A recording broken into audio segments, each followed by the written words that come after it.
16,000 का Infinix Note 50s आप लोगों ने पूछा था अच्छा या नहीं है। मैंने फर्स्ट डे ब्रांड से कोई वीडियो नहीं बनाई थी और इसको मैंने फिर बाय किया। फिर आपके हिसाब से जो भी ओपिनियन थे, जो ऑनलाइन में बहुत सारे क्वेश्चंस बन रहे थे, उस हिसाब से एक प्रॉपर पावरफुल वर्डिंग दूंगा जहां पर आपको ये समझेगा Infinix Note 50s अच्छा है या बुरा है। 16,000 में 8GB 128 से वेरिएंट स्टार्ट होगा और यहाँ पर जो प्राइसिंग है विदाउट ऑफर्स है। आपको जो भी ऑफर मिलेगा अपने हिसाब से आप चेकआउट कर सकते हो और इस प्राइसिंग में बहुत सारा अच्छे कॉम्पिटिशन भी अवेलेबल है कि अगर आप देखोगे iQOO के कुछ फोन्स है, Vivo T4X आ जाता है, बहुत कुछ तगड़े ऑप्शंस निकल कर आते हैं। जहां पर इसके अंदर Dimensity 7300 अल्टीमेट प्रोसेसर है जो कि Antutu बेंचमार्क पर 6,16,000 के स्कोर निकाल रहा था। और वहीं अगर आप कंपटीशन में देखते हो तो आपके पास iQOO Z10X है और Vivo T4X है, सेम भी फोन है दोनों। जो परफॉर्मेंस है वो 6,27,000 के आसपास है, बट ऑलमोस्ट सिमिलर परफॉर्मेंस मैं कहूंगा निकाल के दे रहा है। बाकी रैम भी LPDDR5X दे रखी है जिस पर आपको रैम एक्सपेंशन मोड भी मिलता है। स्टोरेज भी UFS 2.2 है जो कि एक डिसेंट नंबर है। CPU थ्रॉटल पर भी 86% का स्कोर निकालता है जो कि एक अच्छा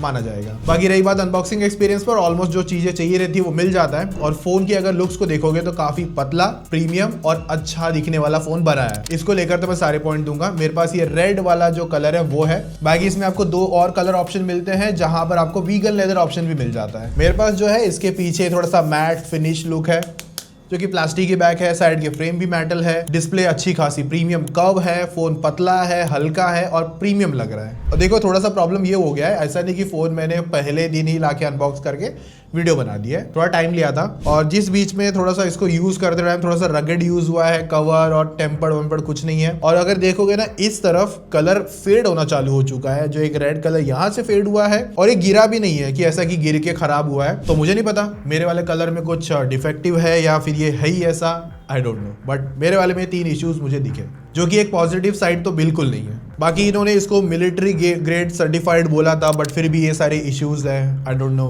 कितना सही है कितना गलत है। और बाकी रही बात है ना, इसमें आप पीछे की तरफ देखते हो जो कैमरा मॉड्यूल का जो सेटअप है वो काफी, एक जो डिजाइनिंग है वो काफी अलग तरीके का है। मुझे बुरा भी नहीं लगा है पर उतना ज्यादा क्रेजी भी नहीं लगा है। बाकी इसमें जो RGB नोटिफिकेशन आपको मिलता है बैक साइड में कैमरा मॉड्यूल के नीचे ही बेसिकली मिलता है और यहाँ पर एक्टिव हेलो लाइटिंग इसको कहा जाता है। तो जब आपको कोई फोन पे नोटिफिकेशन आएगी तब फ्लैश होगा, चार्ज लगाया तब फ्लैश होगा, कॉल्स आ रही है तब फ्लैश हो जाएगा, गेम खेल रहे हो तब फ्लैश होगा। बाकी इसका Type-C 2.0 नॉर्मल आता है जो कि इस प्राइसिंग में एक्सेप्टेड है। बाकी 16,000 की प्राइसिंग पे जब स्टार्ट होता है उसके ऊपर भी एक वेरिएंट आता है 18,000 रुपए का, उसको आपको कंसिडर करना है कि नहीं करना। मुझे ऐसा लगता है कि वो एक बार आप ठीक है मतलब चेकआउट कर सकते हो इनकेस अगर आपको हायर वेरिएंट चाहिए। बट है ना, सबसे बड़ा एक क्वेश्चन है कि इन्फिनिक्स के फोन पे आप मतलब सच में ट्रस्ट कर सकते हो कि नहीं। और मेरा नहीं है, मैंने ऑलमोस्ट 7 से 8 वीडियोस देखी होगी सभी क्रिएटर्स की, उसमें बहुत सारे पॉइंट्स में अगर मैं बताऊं सिंपल वे में तो ये हाईलाइट थे। इन्फिनिक्स पे हम ट्रस्ट कर सकते हैं कि नहीं, लॉन्ग टर्म में अच्छा होगा कि नहीं, सॉफ्टवेयर एक्सपीरियंस अच्छा आएगा कि नहीं, वो बहुत सारे क्वेश्चंस थे इसको लेकर। बड़ा क्वेश्चन ये था कि 5 से 6 साल चलेगा कि नहीं।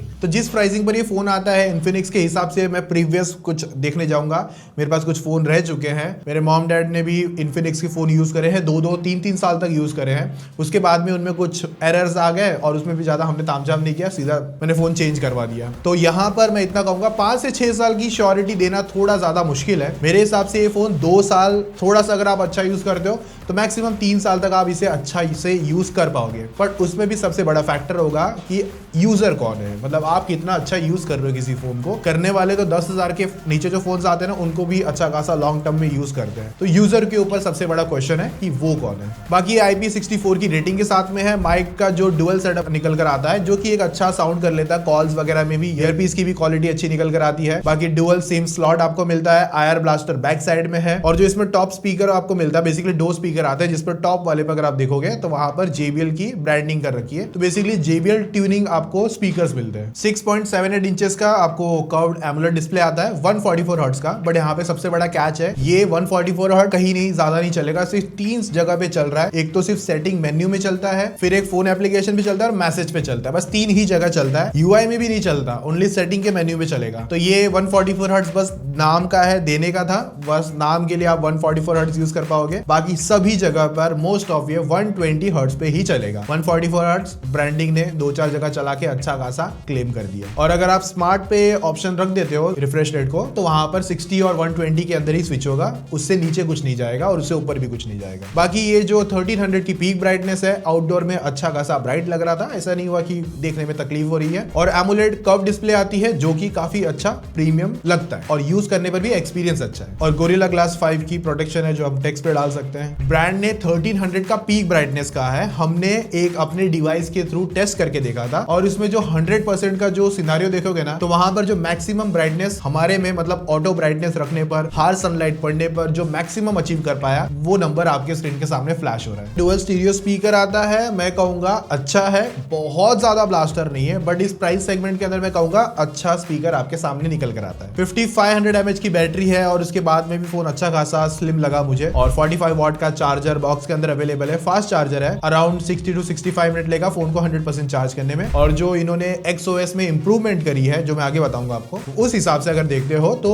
बैटरी बैकअप आपको डिसेंट, मतलब मैं कहूंगा एक दिन के ऊपर तक का मिल सकता है। अगर आप गेमर नहीं हो तो डेफिनेटली आपको एक्सपीरियंस अच्छा मिल जाएगा, और अगर आप कैजुअल लाइट यूजर्स हो तो एक दिन प्लस डेफिनेटली ये अचीव करवा देगा। बाकी जो पावर आ रही थी Dimensity 7300 अल्टीमेट के साथ में, तो वहां पर ये BGMI पर अभी के लिए स्मूथ पर 60 FPS अनलॉक करता है, और बाकी अदर गेमिंग जैसे कि फ्री फायर, COD मोबाइल, वहां पर 90 FPS लेके चले जाता है। तो BGMI की 60 FPS की परफॉर्मेंस पे मैं ज्यादा ये नहीं कहूंगा कि बहुत ज्यादा पावरफुल क्रेजी गेम है। 60 FPS के हिसाब से अच्छा है, आप गेम प्ले का मजा ले सकते हो। एनिमी साइड होती है ना जहां पर अच्छे खासे एनिमीज आ जाते हैं, तो वहां पर 60 to 55 इवन समटाइम कभी कभी 50 तक भी FPS निकाल लेता है। तो मैं इतना कहूंगा अगर आप TDM गेमर हो तो वहां पर आपको कैजुअल 60 FPS अच्छा मिल जाएगा, और बाकी इरांगल और हेवी गेमर हो तो वहां पर आपको थोड़ा सा ऊपर नीचे वाला FPS देखने मिल सकता है। पर गेमिंग के लिए फिर भी रिकमेंडेड रहेगा 60 FPS को लेकर। कभी गलती से भी इसके अंदर 90 FPS अनलॉक हो भी जाता है तो उतना स्ट्रॉन्ग रिकमेंडेड बिल्कुल नहीं है। 60 के लिए कैजुअल टाइम पास के लिए ठीक है। अंडर 20,000 मतलब 15 से 20 हजार के अंदर आपको बहुत अच्छे गेमिंग परफॉर्मेंस के हिसाब से फोन जरूर मिल जाएंगे, बट इसके अंदर आपको बहुत कुछ मिल रहा है, मतलब सब चीजों को डिजाइन करके फोन बनाया जाता है। ये गेमिंग टारगेटेड तो नहीं है, बट परफॉर्मेंस अच्छी खासी टारगेट करके रखी है, तो आप चेकआउट कर सकते हो। और हाँ, इसको फोन को यूज करते टाइम पे ना, मतलब हम लोग सेटअप से लेकर 2-3 दिन के ऊपर का जो एक्सपीरियंस सिनारियो है, वहां पर देखो कैसा है कि मैंने जो 2-3 दिन यूज किए थे, टीम ने 1-2 दिन यूज किए थे, उस हिसाब से मुझे ऐसा लगा कि ये फोन है ना लैग नहीं करता, अच्छा परफॉर्मेंस निकाल लेता है। अभी इसके अंदर आप देखते हो तो एंड्रॉइड 15 XOS 15 के साथ में आता है, 2 साल का एंड्रॉइड मिलेगा इसमें और 3 साल के सिक्योरिटी पैचेस है। तो जो नया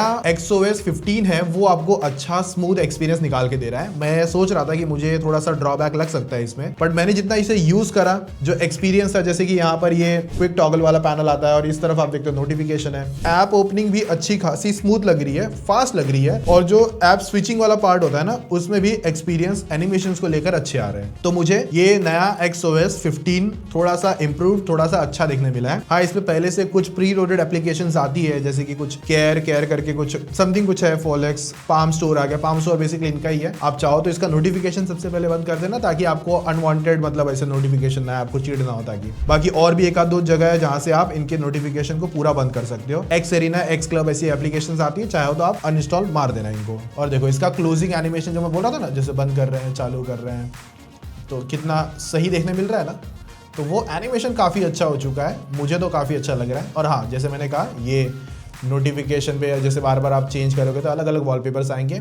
तो अगर आपको लगता है ये नहीं, मुझे नहीं चाहिए, मुझे क्लीन एक्सपीरियंस चाहिए, तो आप वो भी कर सकते हो। बाकी कुछ AI फीचर्स आते हैं, जैसे कि यहाँ पर आपको फोलेक्स वॉइस करके आता है। बेसिकली इनका AI असिस्टेंट है, मैंने ज्यादा यूज नहीं करा है और मुझे लगता भी नहीं कि यहाँ पर कोई ज्यादा इसके लिए मतलब क्रेज होगा, मुझे ऐसा फील होता है। तो अगर नहीं भी यूज कर लोगे चल जाएगा। फिर एक फोलेक्स स्मार्ट टच मिलता है। फिर एक अच्छा काम का चीज है जो डायनेमिक बार आता है, जैसे कि यहाँ पर आप चार्ज करते हो तो उस तरीके से वो अच्छा देखने मिलता है। फ्लोटिंग विंडो मिलता है जो आपके काम का है। स्प्लिट स्क्रीन आ गया, स्मार्ट पैनल हो गया, और इवन कुछ और 2-4 चीज अच्छी है जो कि यूज कर सकते हैं हम लोग। कस्टमाइजेशन में आप है ना आइकन के शेप को चेंज कर सकते हो, होम स्क्रीन मॉडिफाई कर सकते हो, सिस्टम कलर हो गया। तो कुछ इस तरीके के इंटरेस्टिंग चीज यहाँ पे पर्सनलाइजेशन बेसिकली आपको अच्छी मिल जाएगी। तो मैं XOS को मैं इतना कहूंगा, पिछले से जो आया है ना वो अच्छा इंप्रूव्ड है। यहाँ पर मैं ज्यादा मतलब नेगेटिव बिना मतलब का फ्लैश नहीं करूंगा। जो चीज ब्रांड ने अच्छा बनाया तो अच्छा बनाया। बाकी इसके अंदर सर्कल टू सर्च भी आता है, और इवन अगर अगर आपको कुछ गाने फाइंड आउट करने हैं तो वो भी कर सकते हो, इवन ट्रांसलेट भी हो गए। और इसका ऑब्जेक्ट इरेजर हमने ट्राई करके देखा है, आउटपुट आपके सामने है, आप खुद जज कर लेना अच्छा है या बुरा है,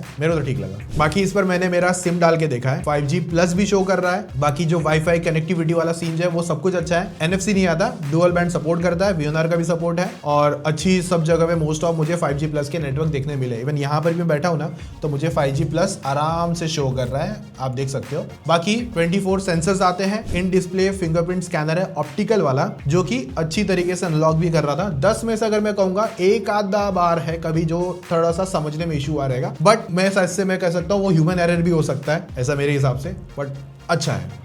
और बहुत सारे लोगों ने ना जो कमेंट करे थे ना, तो उस कमेंट को मिला के अगर आप देखोगे ना, लिस्ट है पूरी कमेंट से, ये सारे मैंने ऑलमोस्ट मतलब आंसर कर दिए वीडियो के अंदर ही, जो मैंने फाइंड आउट करे थे। फॉर एग्जांपल यहाँ पर अपडेट और हिस्ट्री को लेकर इन्फिनिक्स की बात करोगे तो वो पहले तो पता नहीं ठीक ही थी, इंप्रूव कर रहे थे डे बाई डे, बट मेरे हिसाब से अभी थोड़ा अच्छा काम हो रहा है। हाँ, ये डिवाइस को लेकर अगर बात करूँ तो इन्फिनिक्स के डिवाइस बहुत लोग को पसंद आया। इनकेस अगर आप में से कोई यूजर है जो 2 साल से 3 साल से कोई इन्फिनिक्स का डिवाइस यूज कर रहा है, तो एक बार अपना थॉट एक्सपीरियंस जरूर शेयर करना, ताकि दूसरे लोगों को और बेटर आइडिया, और जब मैं भी आपके कमेंट पढ़ूंगा तो मुझे भी थोड़ा सा इंटरनल डेटा देखने मिलेगा। बाकी रही बात कॉल रिकॉर्डिंग, तो अनाउंसमेंट नहीं होती है, अगर आप कॉल करोगे तो रिकॉर्डिंग के टाइम पे अनाउंसमेंट बिल्कुल नहीं करेगा, बीप वीप कुछ भी नहीं। सार वैल्यू विद इन लिमिट मिलती है आपको। हैप्टिक्स इसकी ना नॉर्मल आती है, मतलब जिस प्राइसिंग पे है वहां पर ऐसा आप प्रीमियम वाला तो नहीं एक्सपीरियंस कर पाओगे। वाइब्रेशन वाला है, टाइपिंग पे देखने मिला, बाकी UI में कहीं ऐसा इंप्लीमेंट तो नहीं हुआ है। 4K का आप HDR में प्लेबैक कर सकते हो, और रही बात रिकॉर्डिंग 4K 30 FPS है। और कूलिंग सिस्टम को लेकर इतना कोई ज्यादा इन्फॉर्मेशन था नहीं, तो अगर नहीं दिया है इसका मतलब कहीं शोकेस नहीं करा, तो डेफिनेटली इतना कुछ क्रेजी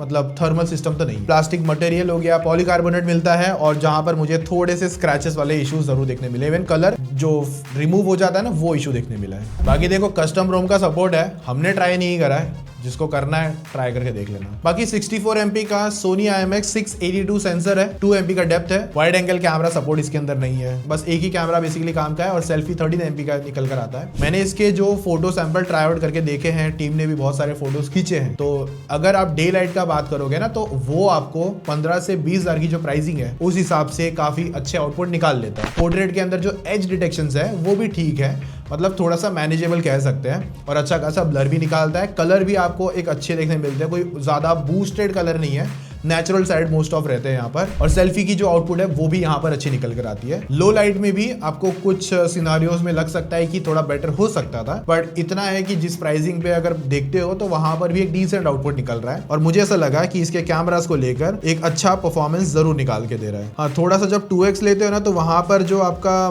डार्क टोन होता है ना, जैसे कि ये शैडो वाला पार्ट हो गया, तो वहां पर अगर आप देखोगे तो वो आपको थोड़ा डार्क टोन जरूर नजर आएगा, खास करके 2x में। बाकी HDR भी अच्छे से बैलेंस कर रहा है, कलर हो गए, स्काई की मेंटेनिंग हो गई, कलर्स को लेकर क्लाउड्स वगैरह वो भी अच्छे से शोकेस कर देता है। ग्रुप सेल्फी भी अच्छी आती है, बट कभी कभार है ना कलर कूल टोन से वार्म टोन में कभी कभार शिफ्ट हो सकता है। और HDR तो भाई मुझे तो बहुत अच्छा प्रोसेस करते हुए लगा, जैसे कि ये वाली अगर फोटो देखते हो, 3 पर्सन है पीछे, अपना सन स्काई बहुत अच्छी तरीके से निकल कर आ रहा था। और अगर आप प्लांट फ्लावर्स की फोटो भी देखोगे, उनके कलर्स भी आपको अच्छे देखने मिलते हैं। और वीडियो सैंपल में भी यहाँ पर चीजें सही है, 4K 30 मेन शूट कर सकते हो, इवन फ्रंट में भी 4K 30 शूट कर पाओगे। और क्वालिटी कैसे निकल के आता है डे में आपको पता चल जाएगा, और थोड़ा बहुत ऑडियो को लेके टेस्ट आ जाएगा कि कैसे वर्क करता है। और माइक का थोड़ा सा मुझे लगा कि इंप्रूव हो सकता था, वो थोड़ा सा डिसेंट टाइप का माइक का आउटपुट निकल कर आ रहा था, तो वहां पर वो थोड़ी इंप्रूवमेंट की जरूरत है, बट बाकी 4K 30 मेन और फ्रंट से अच्छे आउटपुट तो निकाल के दे रहे हैं। बाकी कुछ कैमरा में और इंटरेस्टिंग मोड्स है, वो आप जब ट्राई करोगे तो बहुत कुछ देखने मिलता है, उनको लेकर मैं ज्यादा बात नहीं करूंगा। ओवरऑल मैंने कैमरा बता दिया, अच्छा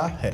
तो अगर फाइनल कंक्लूजन में मेरे हिसाब से इन्फिनिक्स नोट 50S 16,000 में मैं कंसिडर करने के लिए बोल सकता हूं, अगर आपको पतला थोड़ा सा कलर और बिल्ड वगैरह में देख लेना, और कैमरा डिसेंट है, और मुझे ऐसा लगता है 16,000 में तो ठीक है। अगर आप गेमिंग टारगेटेड फोन देखते हो तब थोड़ा सा साइड कर सकते हो, वहां पर और बेटर ऑप्शन आपके सामने है। आप मौका देना चाहते हो तो दे सकते हो, मैं ये कह सकता हूं। मैं किसी को फोर्स नहीं करूंगा कि बहुत क्रेजी फोन है ले लो, क्योंकि परफॉर्मेंस में तो अच्छा काम किया है, कॉम्पिटिशन के हिसाब से अच्छा ही देखने मिल रहा है। और अगर आप आसपास में देखते हो तो आपके पास स्टिल ऑप्शन बेस्ट है, Vivo T4X और iQOO Z10X। बाकी CMF2 2 Pro भी है, बट वो थोड़ा सा I think so expensive side है, उसका रिव्यू भी आना बाकी है। अगर आ गया रहेगा तो चैनल पे चेकआउट कर लेना। बाकी मैंने मेरे ओपिनियन बता दिए, आप लोग अपने हिसाब से सोचो कि आपको ये इन्फिनिक्स का फोन खरीदना है या नहीं खरीदना। वो आपका पर्सनल कॉल होगा बेसिकली कि हाँ भाई मैं ठीक है, मैं समझ गया, ये मैंने खुद बाय किया हुआ है, कोई भी ब्रांड कोलैबोरेशन कुछ भी नहीं था, तो जस्ट क्लियर करने के लिए चीज़ें। बाकी वीडियो अच्छी लगी है, कोई फीडबैक रहेगा, सजेशन कुछ रहेगा, इसका कुछ कंपैरिजन किसी और फोन के साथ, किसी और फोन का कंपैरिजन किसी और के साथ कमेंट में जरूर बता देना, ताकि आपको वो वीडियो